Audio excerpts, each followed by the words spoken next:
Hi. So, you know me. Um, Doing the usual rounds of thinking. Been thinking like I have for the past 7 years about, well, to be fair, 20 some years. And it's interesting. It's interesting to really be introspective about this kind of stuff. And it's easy to have 20/20 vision when you have hindsight. I just said that backwards. I said it backwards, so it sounded really weird. Um, yeah. Um, so the title of this video is pretty bold in its assertions. And I think we can all agree on some level it's true. Even if you disagree, even if you have been coming to this channel for the past 10 years and have enjoyed every single video, I think you can agree that it has not grown to the level of which I would have liked it to, even during the heydays of this channel. Um, and I think a lot of that can be traced. It can be traced in a lot of directions because there were several opportunities for this channel. I've talked about the FNAF video ad nauseum, so I'm not even going to bring that up. I've already told you how I could have gotten big off the FNAF video. I want to tell you how I could have been the biggest NASCAR YouTuber. I want to tell you about that because things were interesting back in 2018. Let me tell you, okay? Everyone that's big now was just breaking onto the scene, right? There were, I think there have been 4, maybe 5 distinct eras of NASCAR YouTube. Maybe 6. If you could call like the beginning of YouTube as a whole, like the first ever NASCAR video posted to this site would be the beginning of the first era. That would go all the way until Nixon's channel got started. And then there's an entirely different era there. After that, the third era, I really think, began around 2015.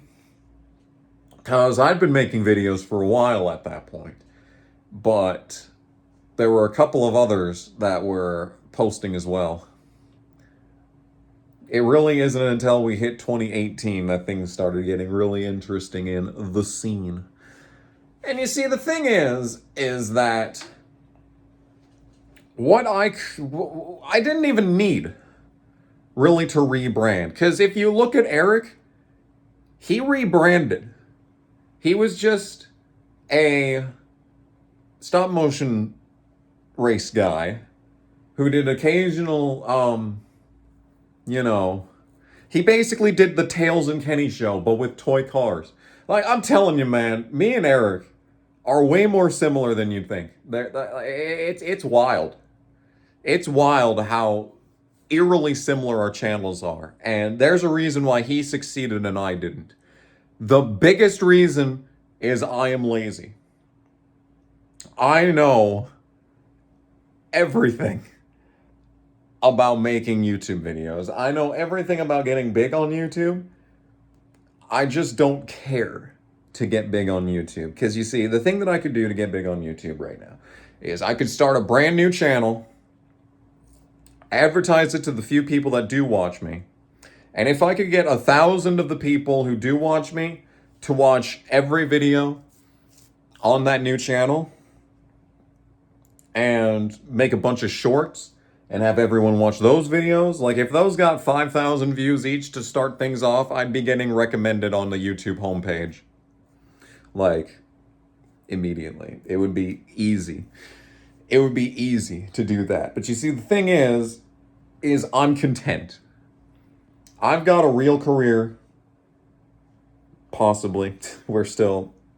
Jury's still out on that one. But, like, I don't need to make it big on YouTube. I'm happy to be where I'm at on YouTube. I mean, I would obviously like more views, but who wouldn't? Find the one YouTube creator who doesn't want more views. Like, come on. But I'm fine. I'm fine. I have no because the reason that I'm happy, the reason I'm content is that I have absolutely no expectations. okay? People expect me to play NASCAR games, and yeah, that's fine. I've got plenty. I still haven't played like most of them, if we're honest. Could milk that for the next 10 years.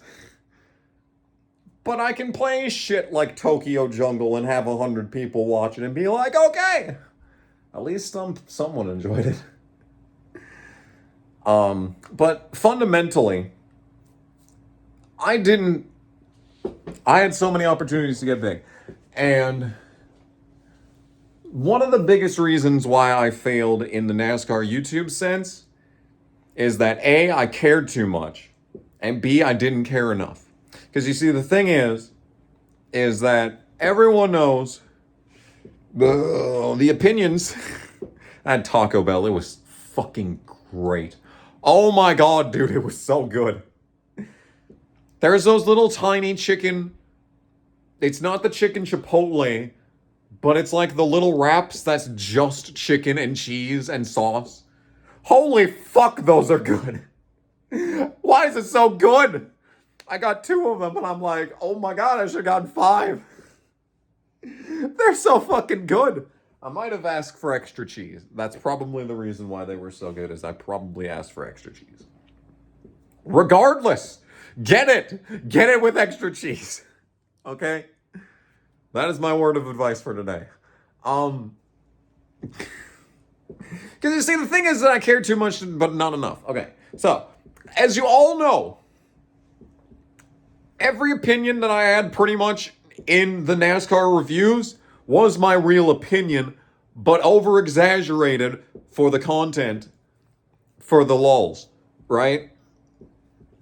I had fun yelling. People had fun watching me yell. So, of course, every video had yelling. But the problem is, the biggest problem that I had, I could have been huge.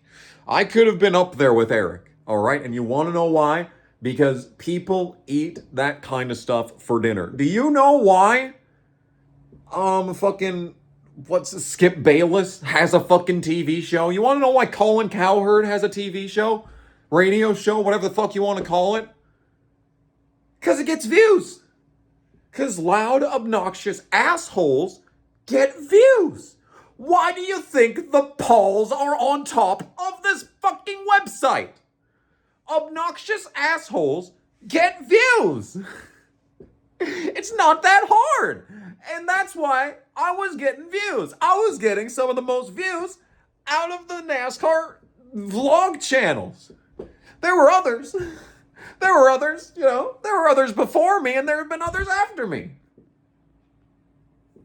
And you see, the reason why the ones who branched out their content, like Eric, the one who does an actual fucking news show and shit, that's the reason that he's the big one. He may not be an obnoxious asshole like me, but he can talk about races because he's got a built-in fan base that cares. But that fan base came in from, stop motion videos, the parody videos, Tails and Kenny show, but with the NASCARs.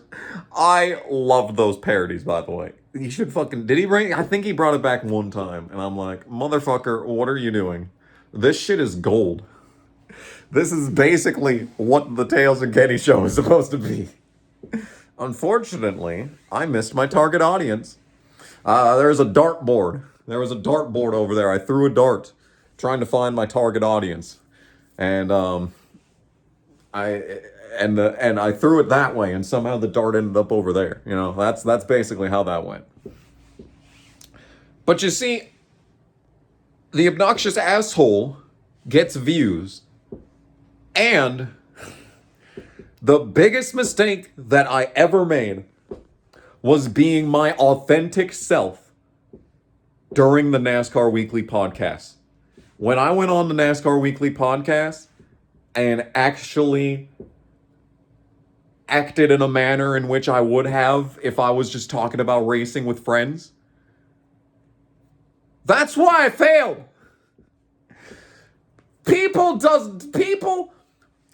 didn't come to hear my opinions on racing. They came to hear me yell.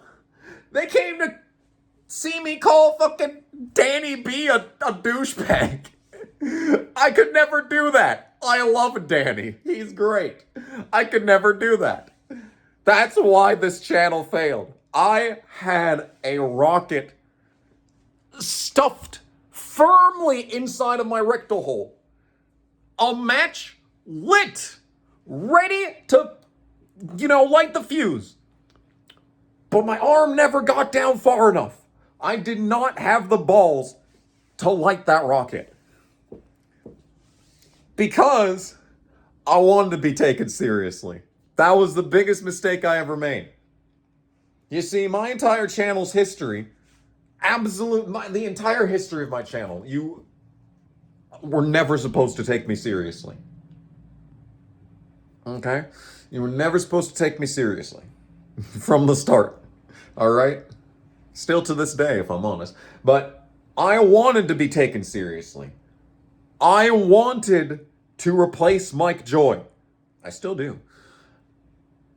And I thought, me and my fucking dumbass 19-year-old brain thought, my stupid fucking brain thought that, oh, here's what I gotta do. I gotta clean up my act. But I could never be consistent. I could never be consistent about it. I'd go on to the podcast. I really enjoyed going on with NASCAR Nixon. I feel like that's my best appearance on anything, was on the Nixon Tapes podcast. And now that shit is vanished off the face of the earth. Thank you, Nixon. My finest hour on this website, and you took it away. Fitting, if I'm honest. If I'm honest, that's fitting. But no, what I should have done was go full ham. Full ham in every single interview that I did on this fucking website. That's what I should have done on the weekly podcast. That's what I should have done. I should have played the fucking villain. And you see, the thing is, playing the villain is what I do best. All right? I was talking to people about how I wanted to get into pro wrestling. There was a 2-week period of my life where I was thinking, yo, I could make it as a pro wrestler. I also had a BMI of 35 at the time, so, we all dream. But you see, the thing is, I'm a natural heel. You hear me? I'm loud and opinionated. Reddit hates me. And still does to this day. I kind of get mad whenever I see that Reddit still hates me. But the thing is that I've always presented as someone to be hated. I've always been an obnoxious asshole. Of course Reddit still hates me. Reddit still thinks that it's 2018. Reddit still thinks that it's 2018. I haven't talked shit in years. Dude. Man, I haven't talked shit in years. I think it's been since, when I fucking gave up at the end of 2020, I think that's the last time I've ever talked shit on this website. In regards to racing, And, well, I mean, okay, 2 other times. The trip to Texas and the 2022 Daytona 500. Those are the only times that I've talked shit about racing on this fucking website ever since. I don't know if I can know, man. I don't fucking know, man. But they still hate me. They still think it's 2018. And it's like, bruh. I play games. I drive cars virtually, man. I just have fun, dude. I'm here to have fun. Tony Reigns is a great series. I'm glad I haven't been able to do it in a month because my work schedule is literal AIDS. It's annoying, but I get it. The internet has the memory of fucking an entire herd of elephants. All right? The internet never forgets.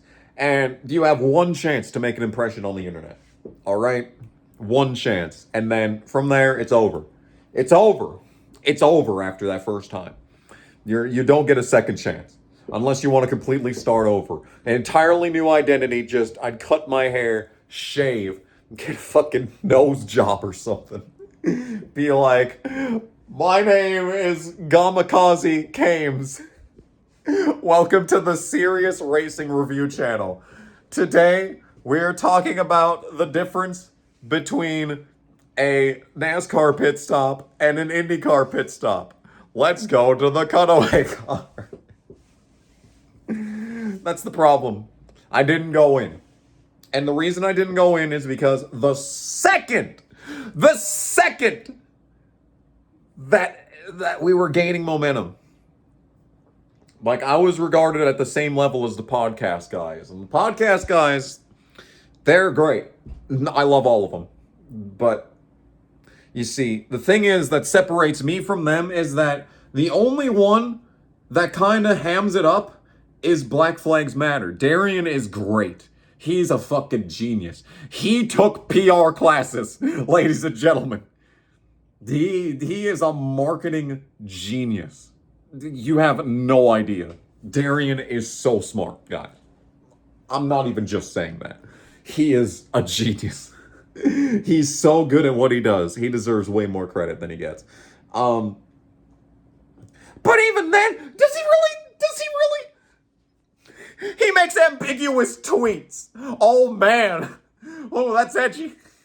No, he is like the advertiser friendly edgy. Okay? Motherfucker, I was like the disillusioned fan, type guy. I was the Trump of NASCAR YouTube. So it's no surprise I was getting big, But I dropped that because I wanted to be Mike Joy. And that is where I failed. I was also the laziest motherfucker on the planet and put in absolutely no effort. I did the What Killed NASCAR video. Was basically like the crescendo of my heel YouTube persona, right? And that video got 500,000 views in a month. I wonder why. Could it possibly be because I put absolutely everything that made me who I was into that video? A slightly obnoxious, super obnoxious, but I toned it down for the sake of the thematic elements of the video. But like a snide, condescending, but just enough knowledge, and just enough, chops. And even if I was wrong about something, I was loud enough to distract people from that fact. That's what made Trump so good, is that he was right most of the time. But when he was wrong, he was the loudest. People looked past it because he was talking shit about other people who deserved to be talked shit at, all right? If you catch my drift. I mean, it's a more rough comparison to make, since I really wasn't I guess the only other people, there were the other guys trying to make it and fucking move up the ranks on NASCAR YouTube. They didn't deserve to be shit on. But do you want to know who does? Dave fucking Moody. Oh my god, Dave Moody. Oh, Dave Moody. Dave fucking Moody. Anyway, that's why this channel failed. I made the mistake of trying to change. And that's where the biggest problem was, is because I tried to become something that I'm not. All right? I'm not some kind of straight-laced, nothing but the facts kind of guy. That's why I had so much fun making the good news videos, because by the time good news rolled around, I'd completely stopped caring. And it was more fun than making race reviews, let me tell you that. The fucking screen just went off for no reason.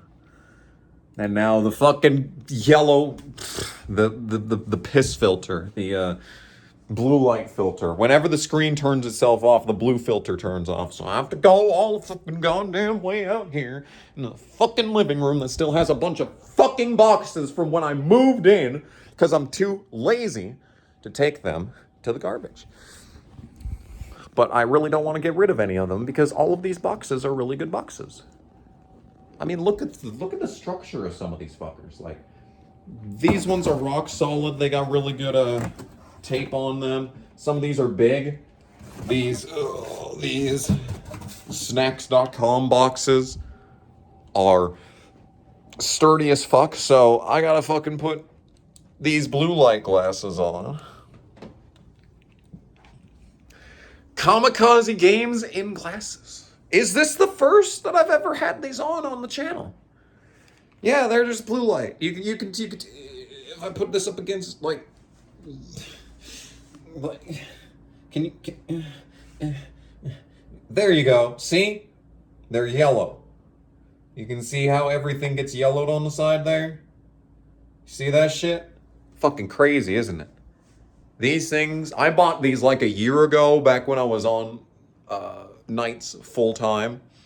And holy goddamn shit, they made a difference. Let me tell you what, these things, my eyes don't hurt after staring at a screen for 8 hours anymore. Like, if you work with computers and you're on the computer all day, buy these. Because I got less headaches. That's about it. But hey, less headaches. Stop adding me, motherfuckers. I am making a video. Anyway. I think as a matter of fact, I think I'm done making a video because I think you get the gist. I've kind of said my piece. The reason this channel failed is because I strayed away from what I really am. You all know I'm a loud, obnoxious motherfucker, okay? You all know this. And I have embraced it at this point. I've stopped caring about whether or not people like me. Because you see, the thing is that was another problem that I had back then. Is that I wanted everyone to, basically, I played a heel character, but I wanted people to like me. It's like, interesting. Now I got the problem that people are starting to warm up to me after 10 years on this fucking website. 10 years on this fucking website. Shut up! 10 years on this fucking website. I finally got people like, hey, yo, man, I was one of your haters back in the days, man. But now I see that you're just a guy, and I like guys because I'm gay. I don't know, man. I've had more than one fucking comment from someone that was like, I hated you back in the day, but now I understand where you were coming from. And like, I like you now. And it's like, okay. See, the problem is that I don't care. I don't care anymore. All the way up until fucking last year, maybe 2 years ago, I was really too busy censoring myself to be liked by people who were never gonna like me. Okay? Because I try to keep on the good side of everyone because drama is annoying, right? Well, you see, the thing is that there are people in this world who are never going to like you no matter what you do. And that's just how it fucking is. But I spent way too much time trying to stay on the good side of those people instead of being my authentic self. And that is why the channel failed. I let it get to me. Okay? I let it get to me. I've been on the internet for a long fucking time. And if there's one thing that I've learned is that no matter what you do, no matter what you say, unless you have literally killed someone, you do not apologize for shit. All right? If someone doesn't like you, that's their problem. Okay? Because I think that most people, in their heart of hearts, are good. All right? In some way. I feel like there is very little real evil in this world. I really think that. And it exists. It exists. But, I think that most people agree on most things. But you know how the internet is. You can agree on 99% of everything that there ever is on the planet. But that 1%, oh man, that 1% makes you Adolf Hitler. Anyway, I think you get what I'm trying to say at this point. This channel failed because I tried to compromise.